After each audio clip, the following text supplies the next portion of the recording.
नमस्कार and welcome back. Modi ji तीन shadow Wars at the same time वो लड़ रहे हैं भारत के आसपास और तीनों के तीनों एपिक प्रपोर्शंस के हैं। तीन मैसिव जियोपॉलिटिकल अर्थक्वेक्स हैं जो एक टाइम पर किए जा रहे हैं। मुझे खुशी इस बात की है कि 12 सालों के बाद हमारी गवर्नमेंट ने थोड़ा सा संज्ञान लेना शुरू किया है कि इसके ऊपर काम करना जरूरी था।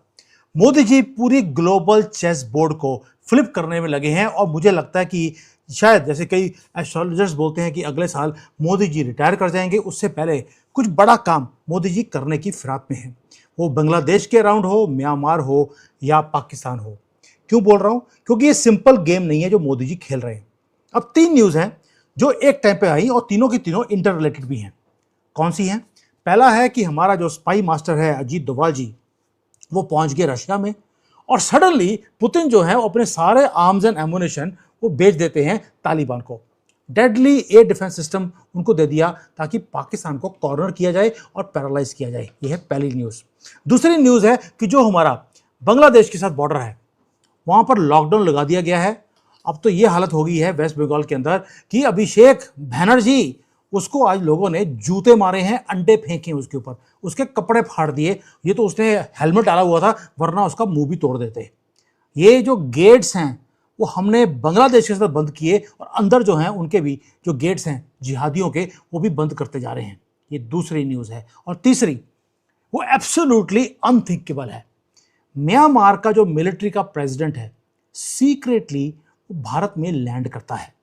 वो भी कब? जब भारत की जो इंटेलिजेंस है उन्होंने डेवास्टेटिंग ड्रोन स्ट्राइक्स म्यांमार के अंदर किए थे, जहां पर पाकिस्तान के ऑपरेटिव्स, उनके लश्कर तैयबा के लोग बैठे हुए थे। हमने वहां पर बर्मा के जंगल्स में ड्रोन से अटैक किया और उनको लास्ट ईयर, आपको याद होगा, हमने वहां पे तबाह कर दिया था सब कुछ। यानी कि अब विटनेस कर रहे हैं greatest geopolitical masterstroke of the last century, जहां पर कोई लेक्चर नहीं, कोई डिले नहीं, कोई इंफॉर्मेशन नहीं, जाओ ठोको और वापस आ जाओ। घर के अंदर अभिषेक बैनर्जी जैसे लोगों को हम ठोक रहे हैं और मोदी जी बाहर, उनको ठोका जा रहा है। अब डिकोड करते हैं जो ये ब्लड बात है आपने पाकिस्तान, बांग्लादेश और म्यांमार में कर दिया, ये हुआ क्या है। शुरुआत करेंगे म्यांमार से। म्यांमार बहुत इंपॉर्टेंट है, इसलिए पहले मैं म्यांमार को ले रहा हूं। दोस्तों, म्यांमार अल्टीमेट एक बैटल ग्राउंड बनता जा रहा है दुनिया के लिए। लिटरली वहां पर CIA, चाइना की इंटेलिजेंस और रॉ तीनों काम कर रही हैं एट द सेम टाइम। यानी कि एक 3-वे डेथ मैच है जो म्यांमार में खेला जा रहा है। क्यों खेला जा रहा है ये भी बताऊंगा आपको। और ये जो वॉर है जो तीन कंट्रीज खेल रही हैं, वहां पे रूल्स जीरो हैं। अब अमेरिका ने कुछ डर्टी गेम खेलने की कोशिश करी। आपको याद होगा कि जो बांग्लादेश की गवर्नमेंट थी शेख हसीना की, उसको सडनली गिरवाया गया। रीजन बीइंग अमेरिका को वहां पे सेंट मार्टिन आइलैंड वो चाहिए थे। लेकिन कभी आपने पूछा कि सेंट मार्टिन आइलैंड को लेकर करेंगे क्या? अब कई लोगों ने बोला, ये महान महान लोग हैं, कि वहां पर एक क्रिश्चियन कंट्री बनाना था अमेरिका को। भैया, उनको कुछ नहीं चाहिए था, उनको चाहिए था म्यांमार। क्योंकि म्यांमार को जिसने कंट्रोल कर लिया वो पूरे रीजन को वो कंट्रोल कर सकता है। शेख हसीना को मालूम था कि अमेरिका यहां पर जो म्यांमार का जो सी का पोर्ट है उसको लेना चाहता है और वो नाक पे आके बैठ जाएगा बांग्लादेश के। शेख हसीना ने मना कर दिया, उसकी गवर्नमेंट को गिरवा दिया गया। लेकिन जो वॉशिंगटन है, उसके बाद जब उनके हाथ से बांग्लादेश निकल गया, उनको लगा कि मैं अपना स्टूज बढ़ा दूंगा, मोहम्मद यूनिस मेरे लिए को काम कर देगा। लेकिन वो मुसलमान निकला, उसने अल्लाह की झूठी कसमें खाई और अमेरिका को कोई काम उसने किया नहीं। तो वॉशिंगटन को लगा, यार वेस्ट बंगाल जो है ना, अब हम यहाँ पे जीत जाएंगे, ममता बानो जीत जाएगी और पूरी गेम को हम फ्लिप कर देंगे। लेकिन वो कंप्लीटली अंडर एस्टिमेट कर दिया उन्होंने अमित शाह को, जो चाणक्य हैं, इलेक्शन जीतना जानते हैं, और हिंदुओं को, जो इकट्ठे होकर हमने सभी दुनिया की जो पॉलिसी थी वेस्ट बंगाल को, उसको फेल किया। अब बैक डाउन तो किया नहीं अमेरिका।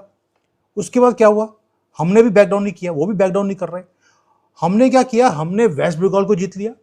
उसके बाद हमने कंट्रोल लिया अपने वेस्ट बंगाल के अंदर, जहां पर CIA, ISI, चाइना, बांग्लादेश, इन सबको हमने हराया है। And to make things worse for USA, सोने पे सुहागा कहते होता है, म्यांमार का जो प्रेसिडेंट है मिंग ऑन्ग हाइंग, वो पहुंच गए हैं बिहार के अंदर। अभी अभी लैंड करे हैं जब मैं ये वीडियो बना रहा हूं। उनकी पहली फॉरेन विजिट है जब से उन्होंने ऑफिस लिया है। और गए भी कहाँ हैं? बिहार के अंदर। और उसके बाद प्रधानमंत्री मोदी जी के साथ मीटिंग है जून 1 को, यानी कि परसों को। ये पता नहीं वीडियो आज लगेगी कल लगेगी, तो जून 1 को ये मीटिंग होने वाली है। जैसे ही म्यांमार का प्रेसिडेंट भारत में आया है, west has gone furious. CIA stunt है कि यार पूरे दुनिया को छोड़कर म्यांमार का प्रेसिडेंट भारत में क्या कर रहा है, वो भी बिहार में। और दूसरा जो भारत है, भारत ने बोल दिया वी डोंट केयर यार। वेस्ट वाले अप्रूवल देते हैं म्यांमार का आना का, नहीं देते, बच्चों की तरह रोते हैं, रोने दो, हमें सानू फर्क नहीं पड़ता, आप रोते रहिए अपने घर में बैठकर, वैसे भी अब आपके रोने के दिन शुरू होने वाले हैं। ये भारत अमेरिका को बोल रहा है। दोस्तों, भारत को मालूम है कि जो स्टेक्स हैं वो बहुत हाई हैं म्यांमार के अंदर। जो नया या नेक्स्ट जो ग्लोबल वॉर है वो मिडिल ईस्ट में नहीं लड़ा जाएगा। मिडिल ईस्ट के अंदर एब्राहमिक अकॉर्ड ऑलरेडी साइन होने की फिराक में है, वो सारे आपस में मिलकर अपना मामला वो सॉल्व कर लेंगे। वैसे भी दुनिया ऑयल से बाहर जा रही है, मिडिल ईस्ट वालों की कोई औकात नहीं रहेगी पूरी दुनिया के अंदर। जो अगला वॉर है भारत को मालूम है वो ईस्ट में होगा, वो होगा जंगल्स ऑफ म्यांमार में, वो होगा थाईलैंड में, इंडोनेशिया में। इसीलिए ये सारी पावर्स इस एरिया में आकर इसको कंट्रोल करने की वो कोशिश कर रही हैं। भारत को मालूम है कि जो कंट्री म्यांमार को कंट्रोल कर लेगा वो फ्यूचर ऑफ एशिया को कंट्रोल करेगा। अब म्यांमार में ऐसी क्या चीज़ है कि इतना इंपॉर्टेंट बन गए वो? उसका रीज़न है कि उनके पास माइंस हैं, रेयर अर्थ मिनरल्स उनके पास एस्ट्रोनॉमिकल प्रोपोर्शंस की उनके पास पड़ी हैं। और हर कंट्री चाहती है कि उन माइंस को कंट्रोल किया जाए, क्योंकि ये माइंस फ्यूचर को कंट्रोल करेंगी या फ्यूचर को फंड करेंगी। चाइना ने बहुत इन्वेस्टमेंट किया है म्यांमार की मिलिट्री के साथ। इनको लगा कि उनकी मिलिट्री मेरे कंट्रोल में है, मैं पूरी कंट्री को मैं अपने कंट्रोल में कर सकता हूं। और अगर म्यांमार को कंट्रोल कर लिया तो इंडियन ओशन में उसको एक रास्ता मिल जाएगा जहां पर मलक्का स्ट्रेट को वो बाईपास कर सकता है, और भारत का जो नेवल रूट्स हैं उसको भी वो चोक कर सकता है। ये चाइना को लगा। लेकिन मोदी जी ने क्या किया, इनके पैरों के नीचे से जो कारपेट होता है उसको खींच लिया, और इनका जो प्रेसिडेंट है वो नीचे गिर चुका है। दोस्तों, भारत ने क्या किया, हम एक अल्ट्रा सीक्रेट हाई स्टेक्स की डील म्यांमार के साथ कर रहे हैं। क्या कर रहे हैं? हमने म्यांमार की मिलिट्री, जो मिलिट्री जनता है उसको, और साथ में जो पावरफुल अराकान आर्मी के जो फ्रीडम फाइटर्स हैं, इनको दोनों को इकट्ठा कर दिया। वो मीटिंग हो रही है भारत में, जहां पर हम उनको बोल रहे हैं कि यार तुम्हें फाइट करने की जरूरत क्या है, मिलके काम करो ना हमारे साथ, तुम्हारी भी बल्ले बल्ले हमारी भी बल्ले बल्ले।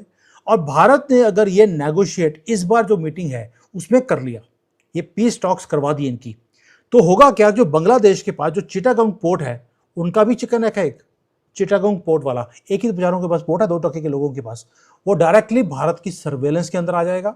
और जो अराकान आर्मी है वो तो वैसे भी भारत की भाषा बोलते हैं, पता नहीं क्या चक्कर है, और उन्होंने बोल दिया कि हमारा जो एरिया जहाँ पे वो फाइटिंग कर रहे हैं वो सारा भारत के साथ मिलाने के लिए तैयार भी है। इसका मतलब है कि जो चाइना के जो एम्बिशंस थे, अगर अराकान आर्मी और उनका प्रेसिडेंट भारत के साथ हाथ मिला लेता है तो चाइना के सारे एम्बिशंस वो हमने जीरो कर दिए। हमने क्या किया, चाइना की नज़र है कहाँ पर, अरुणाचल प्रदेश के ऊपर, हमने उसको भी प्रोटेक्ट कर लिया, नागालैंड को प्रोटेक्ट कर लिया, मणिपुर को कर लिया, जो वहाँ पर ये सारा का सारा जो स्यापा है ड्रग्स का, उसको हमने नलीफाई कर दिया, और साथ में एक फोर्ट्रेस खड़ा कर दिया जो मिजोरम को भी बचाएगा, और मिजोरम को एक्सपैंड करने का काम भी हम बड़े आराम से कर सकते हैं। सिर्फ म्यांमार और अराकान आर्मी को जोड़ना है, उसी के लिए प्रेसिडेंट भारत में दोस्तों, भारत क्या कर रहा है, भारत सिर्फ इंश्योर कर रहा है कि कहीं हमारे ईस्टर्न फ्रंट के ऊपर दोबारा से ईस्टर्न पाकिस्तान खड़ा ना हो जाए, इसलिए म्यांमार को टैकल करना वो जरूरी है। नमस्कार एंड वेलकम बैक। कल अभिषेक बैनर्जी की अच्छी तरह से धुलाई हुई, ये आपने सबने देखा, हमने एंजॉय भी किया उसको कि यार इसकी धुलाई हो रही है। लेकिन जब उसकी डिटेल्स में गए, मैं तो हक्का बक्का रह गया कि यार ये आदमी है कि क्या है। ऑस्कर विनिंग जो इनकी परफॉर्मेंस होती है वो हमने ममता बनर्जी की भी देखी थी, और आज अभिषेक बैनर्जी की देख ली। 2-3 चीज़ें जो आपके मैं नोटिस में लेके आता हूँ, आपको समझ आएगा कि क्या हुआ। हमने देखा उसके कपड़े फाड़े गए, उसके ऊपर अंडे फेरे गए, लेकिन उसके ऊपर कोई इंजरीज नहीं हुई। भी लोगों ने घूसे मारे, सब कुछ देखा, हमने वो भी देखा है। और पहले से एक हेलमेट, CID जो गई थी वहाँ पर, वो हेलमेट लेकर आई थी जो वो क्रिकेट वाले डालते हैं, जो इसके सामने एक वो होता है, शील्ड होता है। भाई उनको पहले पता था कि इसके ऊपर अटैक होने वाला है, और लेडीज पहले से ही अंडे लेके खड़ी हुई थी जो इसके ऊपर अंडे मारेगी। और उसके बाद ममता बानो चली आती है हॉस्पिटल में। वहां कहती है कि हॉस्पिटल के अंदर मेरे बेटे को लेके जाया नहीं जा रहा है, मुझे किसी और हॉस्पिटल में जाना पड़ेगा। और हॉस्पिटल में जाने के बाद डॉक्टर्स को बोला गया कि तुम रिपोर्ट बनाओ कि बहुत सीरियस इंजरीज इसके ऊपर हुई हैं।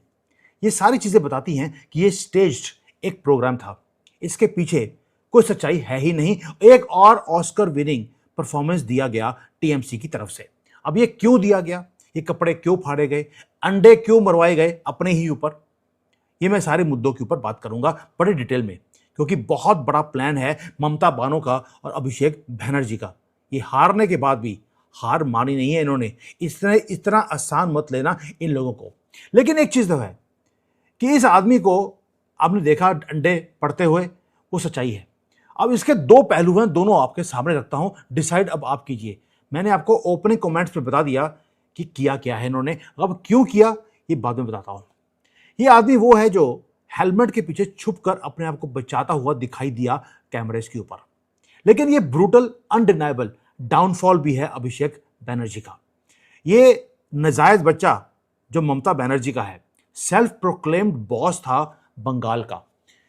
बॉस आज ब्लीड कर रहा है। जो पहले बोल रहा था कि मैं वहां पे हिंदुओं का खून बहाऊंगा 4 मई के बाद, आज वो भीख मांग रहा है गवर्नमेंट से कि डेमोक्रेसी की हत्या हो गई है और मुझे दोबारा से जेड सिक्योरिटी मुझे मिलनी चाहिए। अब आपको समझ आया ये सारा कुछ जो किया जा रहा है क्यों किया जा रहा है?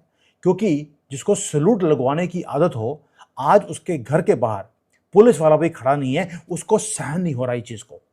जो आज आप देख रहे हैं सड़कों के ऊपर, वो स्टेज था या नहीं था वो दूसरी बात है, लेकिन सुनारपुर के अंदर वो पब्लिक एंगर भी दिखती है आपको लोगों के चेहरों के ऊपर। ये दोस्तों एक एक्सप्लोजन है जो हो रहा है, एक्सप्लोजन जो दिलों के अंदर एक ज्वालामुखी था लोगों के अंदर, वो वॉल्केनो अब इरप्ट हो रहा है रिवेंज के शेप में। ये मैं आपको दोनों पहलू दे रहा हूं, एक इन्होंने करवाया, दूसरा लोगों के अंदर भी गुस्सा है।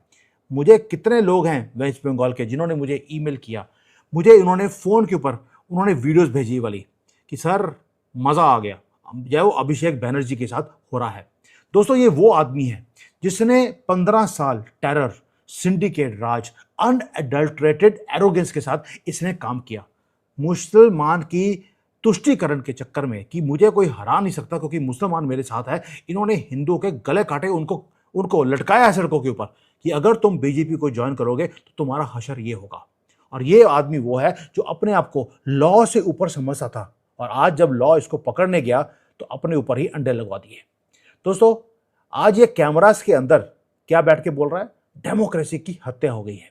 लेकिन इलेक्शन से पहले ये थ्रेड क्या बोल रहा था? इसने वोटर्स को बोला कि अगर तुमने मुझे वोट नहीं किया तो 4 मई के बाद मैं देखूंगा कि दिल्ली से तुम्हारा कौन सा बाप तुम्हें बचाने आता है। इसने प्रॉमिस किया था कॉन्सिक्वेंसेस, और रिवेंज की बात बोली थी कि हिंदुओं के साथ रिवेंज किया जाएगा। मुसलमान तो पता था इसको कि 100% मुझे ही वोट करेंगे। और इसने क्या बोला? उसने बोला जज भी मैं, ज्यूरी भी मैं, एग्जीक्यूटिव भी मैं, पुलिस वाला भी मैं, और मैं डिसाइड करूंगा इस स्टेट में कौन रहेगा कौन नहीं रहेगा। भाई 4 मई तो आ गई और चली भी गई, और पब्लिक ने दिखा दिया कि डेमोक्रेसी में बाप कौन होता है। बाप दिल्ली से नहीं आता, वो तुम्हारे घर के पास बैठा है, और हमने बाप दिखा दिया इस देश में बाप कौन है। वोटर्स ने ये नहीं बोला कि हमें दिल्ली से कोई हेल्प चाहिए, नहीं, उन्होंने खुद सड़कों पे आकर उन्होंने जस्टिस को डिलीवर किया राइट टू हिज फेस, 4 मई से पहले भी और 4 मई के बाद भी। और ये वो आदमी है जो होम मिनिस्टर ऑफ इंडिया को डिक्टेट करता था टर्म्स। क्या बोलता था कि अगर तुम्हारी फेडरल इन्वेस्टिगेशन एजेंसी अगर एयरपोर्ट से बाहर निकली तो बच के नहीं जाएगी। ये भारत के अंदर एक स्टेट का छोटा सा गुंडा हमें बोल रहा है भारत की गवर्नमेंट को। और आज देखिए, आज जैसे ही घर के बाहर निकला, जो बोल रहा था अगर सीबीआई या कोई भी ईडी आई तो एयरपोर्ट के बाहर ना निकलें, और आज जब अपने घर के बाहर निकला है इलेक्शन रिजल्ट्स के बाद पहली बार, जो इल्यूजन था इसके अंदर कि मैं लॉ से ऊपर हूं, वो शटर हो गया। जो अनटचेबल प्रिंस था, आज उसको एक जैसे गली में होता है ना छोटा मोटा कोई चोर चक्का हो, जैसे उसको चेज किया जाता है, लोगों ने उसको चेज भी किया। यानी कि वो जो लोग चेज कर रहे थे उसके अंदर दो तरह के लोग थे। एक जो इसके खुद के स्टेट एक्टर्स थे जो इसको अंडे मरवाने की बात कर रहे थे, लेकिन जो वहां पे जो लोग बोल रहे थे चोर चोर, माँ बहन की गाली निकाली जा रही थी, वो लोग थे एक्चुअल लोग जो गुस्सा दिखा रहे थे अपना। ये आदमी जिसने कि पब्लिक को स्पेयर नहीं किया, आज पब्लिक ने भी इसको स्पेयर नहीं किया। कुछ तो लोगों ने इसके कॉलर से खींचा इसको, कुछ ने इसके कपड़े फाड़ दिए, कपड़े नहीं फाड़े, इसका जो इनविंसिबिलिटी की जो ईगो थी उसको फाड़ा है। अब इसको दिखा दिया कि भैया तेरा फियर जो था वो खत्म हो गया बंगाल के अंदर, और तुम्हारी अब जो ह्यूमिलेशन है वो सड़कों के ऊपर वो शुरू है। अभी तो नाइटमेयर शुरू हुआ यार, इन्होंने डेमोक्रेसी की हत्या की, बातें बोलनी शुरू कर दी। और हमारे देश के जो प्रेस्टिट्यूट्स हैं, प्रोस्टिट्यूट नहीं बोलना चाहिए, प्रेस्टिट्यूट्स है, रविश कुमार जैसे, उन्होंने बोलना शुरू कर दिया मैं यहाँ पे तो हत्या हो गई है डेमोक्रेसी की जब से बीजेपी आई है। लेकिन जब वहां पर टीएमसी थी तब डेमोक्रेसी बिल्कुल फल फूल रही थी। ये हालत है। और आज इन सारे प्रेस्टिट्यूट्स के ऊपर और ममता बनर्जी के नाजायज हलाला से पैदा हुआ अभिषेक बनर्जी, इनके ऊपर जो पूरी की पूरी काज है वो गिरने वाली है, गवर्नमेंट की भी और लोगों की भी। दोस्तों जो करप्शन के केसेस हैं उसके लिए जो सीआईडी है वो पहुंची वहां पर इसको पकड़ने के लिए, सिर्फ इसके पास गई। लेकिन आप सोच के देखिए, सीआईडी इसके घर जाती है, उनके पास गाड़ी नहीं है, वो स्कूटर पे बिठाकर इसको लेके जाते हैं अपने ऑफिस के अंदर। अभिषेक बनर्जी स्कूटर के पीछे बैठकर वो जा रहा है और पुलिस वहां पर आती है किसके लिए कि जी इसने जो मैसिव धांधलियां करी हैं, इलीगल अपने घर बनाया हुआ है और हजारों प्रॉपर्टियां हैं इसके नाम पर जो इसने इकट्ठी करी हैं। पार्लियामेंट के अंदर, या पार्लियामेंट नहीं, स्टेट असेंबली के अंदर भी फेक सिग्नेचर्स कर इसने चीजों को मैनिपुलेट भी किया है, उसकी धांधली भी सामने आ गई। अब इसके पास छोटे मोटे केसेस हैं। टीचर्स का जो रिक्रूटमेंट स्कैम था, सिर्फ थोड़े से करोड़ों रुपए का स्कैम है, हजारों करोड़ रुपए का। उसके बाद जो इसने यूथ का फ्यूचर खराब किया उसका छोटा सा स्कैम है। कोल स्मगलिंग है, लीकर स्कैम है, इलीगल प्रॉपर्टीज हैं, पता कि ऐसे छोटे मोटे स्कैम्स हैं जो कुछ हजारों करोड़ों में वो चले जाएंगे। तो सीआईडी हजारों करोड़ों के केस के लिए एक आदमी को पकड़ने जाती है स्कूटर पे। भाई मैंने तो ऐसा कभी सुना नहीं आज तक, लेकिन वेस्ट बंगाल में कुछ भी हो सकता है। अब जो ये 7 मैसिव फ्रॉड के केसेस हैं, इसके सर के ऊपर तलवार की तरह लटक रहे हैं। अब उससे बचने का तरीका क्या था? एक स्टेज किया जाए कि देखिए सीआईडी पकड़ने आई, मुझे स्कूटर पे लेके जा रही थी और लोगों ने मेरी पिटाई कर दी। अगर गाड़ी में गए होते तो ये पिटाई नहीं होती। अब आपको समझ आया स्कूटर का केस क्या है? अभी आगे बताता हूं, अभी तो 3-4 चीजें और हैं, आप हक्के पक्के रह जाएंगे कि ये ऑस्कर विनिंग रोने वाले जो लोग हैं ये क्या काम करते हैं। ममता बानो भी यही काम करती रही। अभी अभिषेक बैनर्जी, ये बैनर्जी भैन वाला है जो पंजाबी वाला होता है, इसलिए मैं बैनर्जी बोलता हूं इनको। ये जो एम्पायर है दोस्तों, जो ये रिश्वत लेकर एक्सटॉर्शन से इन्होंने जो बनाया था उसको क्रम्बल किया जा रहा है गवर्नमेंट की तरफ से। और ये आदमी वो है जो स्टेट को भेजता था, अपनी स्टेट पुलिस को एज हिज पर्सनल आर्मी।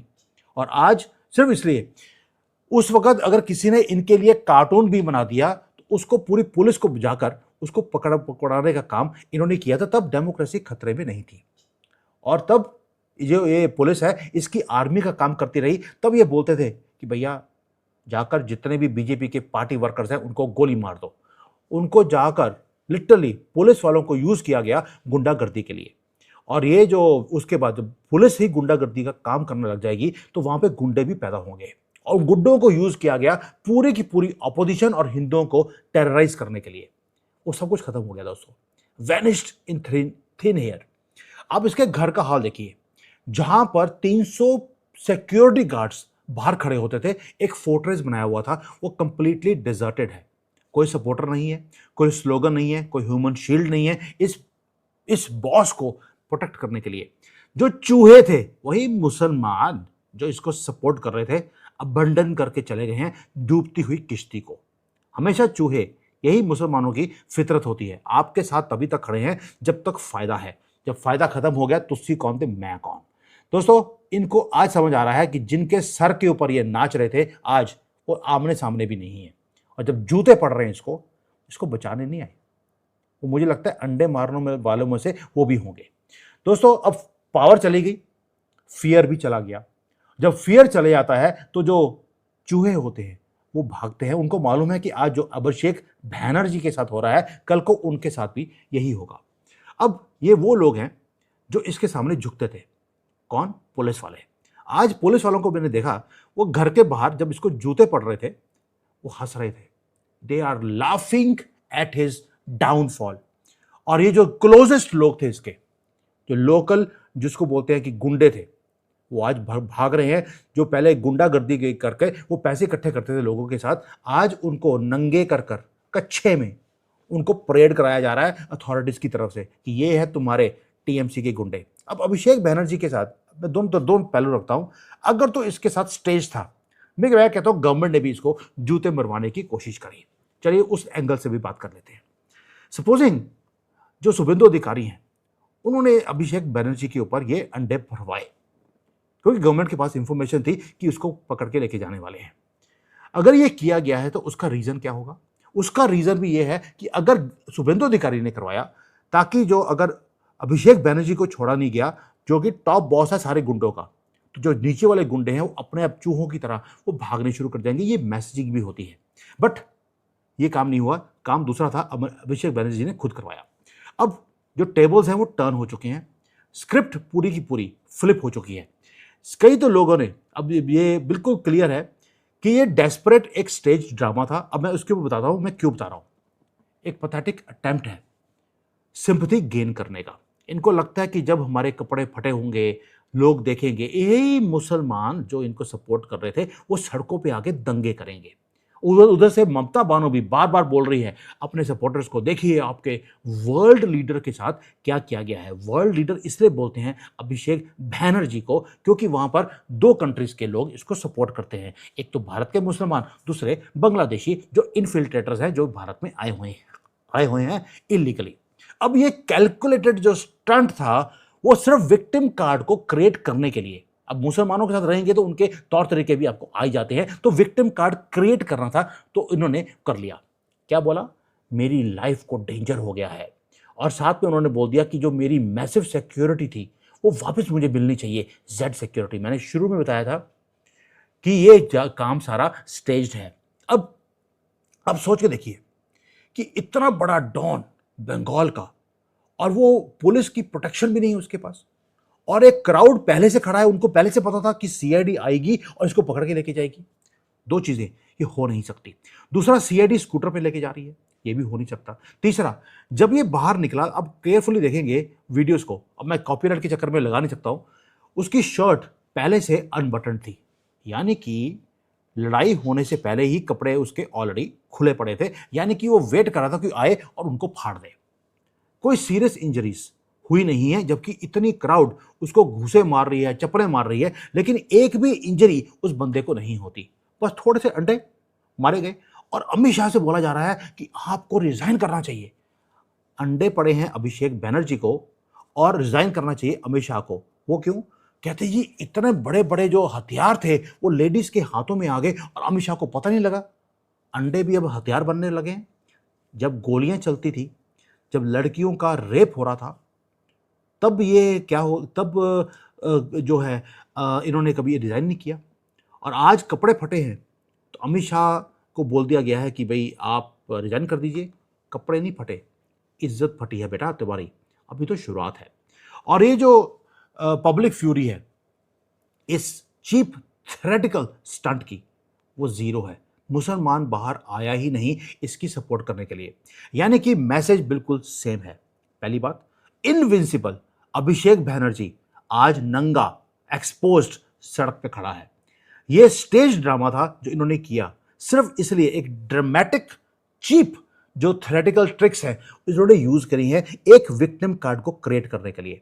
लेकिन दूसरी तरफ से वो भी बात सही है कि लोगों ने भी अंडे मारे हैं। वो खुद कराया है या लोगों ने गुस्से में खुद किया है, एनीवे वो मर्जी हो, मुझे फर्क नहीं पड़ता। लेकिन मुझे इस बात का खुशी है कि जो रेन ऑफ टेरर था वो फिनिश हो गया है।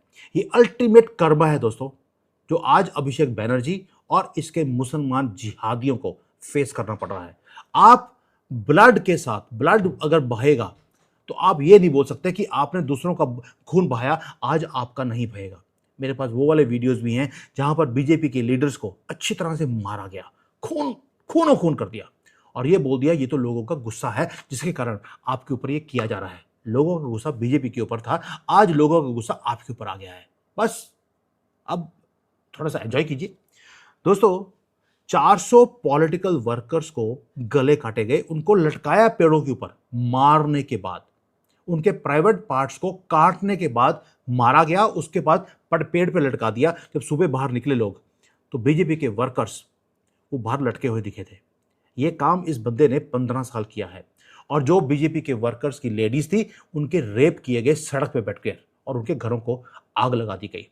इनोसेंट लोग ये चीजें देखते रहे। विमेन के साथ जो कुछ इन्होंने संदेश खली में किया, टीएमसी के गुंडे और हमारा बिके हुए प्रेस्टिट्यूट्स, एक बार उन्होंने बात भी नहीं करी और उन्होंने प्रेफर किया कि ये जो हो रहा है उसको होने दीजिए, क्योंकि ममता बनर्जी उनके साथ बैठकर उनका हलाला करवा रही थी अपना, और ये एंजॉय कर रहे थे ममता बनर्जी के साथ।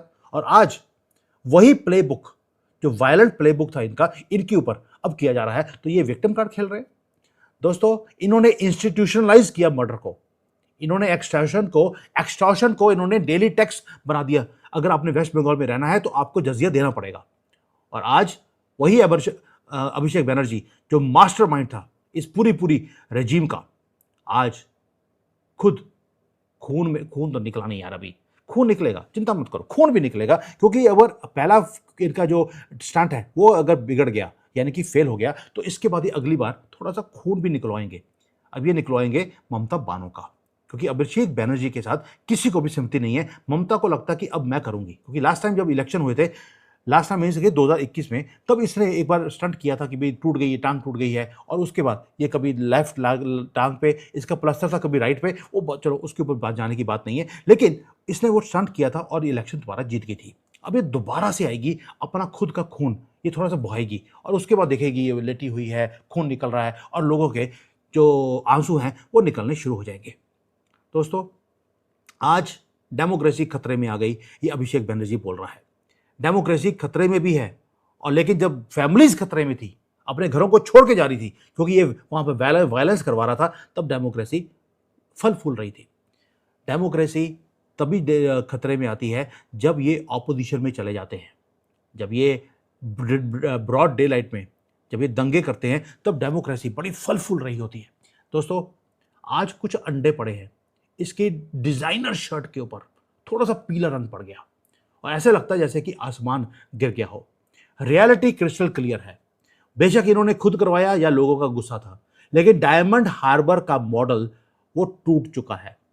जो फेक सिंपलिसिटी थी इनके, ये दिखाते थे हमें टूटी सी चप्पल, वाइट रंग की साड़ी, जो लीडरशिप दिखाती थी वो एक्सपोज हो चुकी है।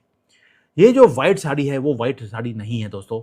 हजारों इनोसेंट जो हिंदू है उसके खून के साथ वो साड़ी भरी हुई है, और जो ये एरोगेंस है इनकी वो दिखती है इनके चेहरों के ऊपर।